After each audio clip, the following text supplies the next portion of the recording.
La batalla de Benevento tuvo lugar en el año 275 a.C., cerca de la ciudad entonces llamada Malevento, y fue el episodio final de las guerras pírricas libradas por Pirro, rey de Épiro, en contra de los romanos.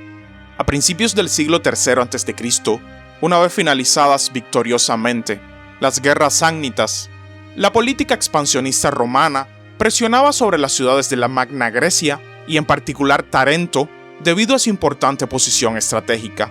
Conscientes de que difícilmente podrían contrarrestar el poder de Roma por mucho tiempo, los tarentinos, también en nombre de las otras colonias de la Magna Grecia, invocaron la intervención de Pirro en su favor. Este último, ya ávido de victorias, vio la posibilidad de ampliar su reino en Italia, así como la de conquistar Sicilia y luego expandirse hacia África, y aceptó de buen grado el llamamiento. Su ejército pasó a la península itálica en el año 280 a.C. y ese mismo año infligió una primera derrota al ejército romano en la batalla de Heraclea, en la que la carta de triunfo fue la presencia de los elefantes de guerra desconocidos para los romanos hasta ese momento.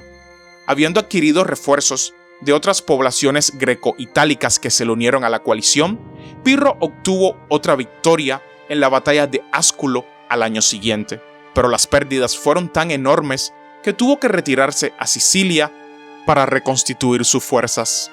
Tras dejar temporalmente de lado la campaña antirromana, se dedicó a la conquista de la isla, de la que sin embargo tuvo que expulsar a los cartagineses. Tras una serie de acontecimientos, se vio también obligado a abandonar Sicilia en el año 275, regresando nuevamente a Italia, donde volvió a situarse al frente de una alianza antirromana, en la cual también estaban los sámnitas. Pero el ejército de Roma, que mientras tanto había reconquistado todas las posiciones en el sur de Italia y amenazaba una vez más a Tarento, lo esperaba justo en Samnio. De hecho, los romanos habían comprendido que Pirro, en lugar de enfrentarse directamente a ellos, intentaría levantar el asedio de Tarento marchando directamente sobre Roma. El ejército romano estaba comandado por el cónsul Manio Curio Dentato, que había acampado en una colina y contaba con una fuerza de alrededor de 17.000 hombres. Pirro, en cambio, tenía a su disposición 20.000 soldados, además de algunos elefantes de guerra.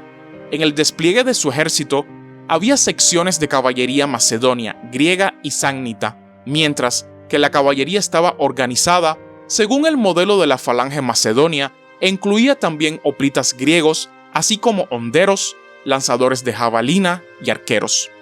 Pirro había dividido a sus hombres en dos ejércitos. Uno se había quedado para enfrentarse a un cónsul en Lucania y el otro se había dirigido a Samnio, donde se le habían unido pocos refuerzos. De este modo, podría tener a su disposición unos 20.000 soldados de infantería, 3.000 jinetes y una veintena de elefantes. Probablemente fue en esta ocasión que Pirro adoptó el despliegue alternativo de sperai griegos y cohortes itálicas mencionado por Polibio, para así evitar el avance de sus líneas que se produjo en Asculo, precisamente donde se concentraban sus aliados itálicos. Los romanos ya habían aprendido a conocer a los elefantes de guerra, que en la batalla de Heraclea habían sido una de las principales causas de la derrota, y vencieron a las tropas epirotas y tarentinas, gracias también a las tácticas implementadas por los arqueros, quienes disparando flechas llameantes consiguieron enloquecer a los paquidermos y crear estragos entre las tropas de Pirro. Los continuos ataques debilitaban y agotaban a la caballería, mientras que la infantería conseguía abrumar a la falange con lanzamientos de jabalinas a corta distancia que abrían huecos dentro de los cuales los legionarios, con sus espadas cortas, conseguían golpear al enemigo armados con lanzas absolutamente inútiles en el cuerpo a cuerpo. Así, atacada, la falange fue definitivamente aniquilada por los ataques laterales de la segunda y tercera líneas de las legiones. La tradición romana habla de 23.000 enemigos muertos y 1.300 prisioneros, pero guarda silencio sobre sus propias pérdidas.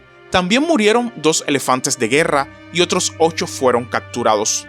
4 fueron llevados vivos a Roma, donde despertaron gran curiosidad entre la gente que nunca los había visto. Tácticamente, la batalla de Benevento puede considerarse un punto muerto, pero estratégicamente fue una victoria para los romanos. De hecho, Pirro había dejado en el campo de batalla a toda la infantería ligera, casi toda la caballería y más de la mitad de los elefantes, los cuales eran prácticamente toda su fuerza de maniobra. Una explicación del resultado negativo del enfrentamiento para Pirro, que anteriormente había vencido a las legiones romanas en la batalla de Heraclea y en Asculo, se puede encontrar en el hecho de que el rey de Épiro ya no tenía plena disposición, como fue habitual al comienzo de la campaña en Italia. Sus mejores fuerzas, especialmente los falangistas experimentados, que habían sufrido grandes pérdidas no solo en las campañas del 280 y del 279 en la península, sino también durante el cruce del estrecho de Mesina en el regreso de la campaña en Sicilia. Pirro se vio obligado a regresar a Épiro, donde, tras derrotar a Antígono II Gónatas y volver a sentarse en el trono de Macedonia, murió poco después mientras intentaba conquistar el Peloponeso. Tarento permaneció sitiada durante otros 3 años, capitulando finalmente en el año 272. Roma, para ese momento, había completado el sometimiento de la Magna Grecia y la conquista de todo el sur de Italia. Y hasta aquí el video de hoy, espero que les haya gustado y suscríbanse para más contenido. Hasta la próxima.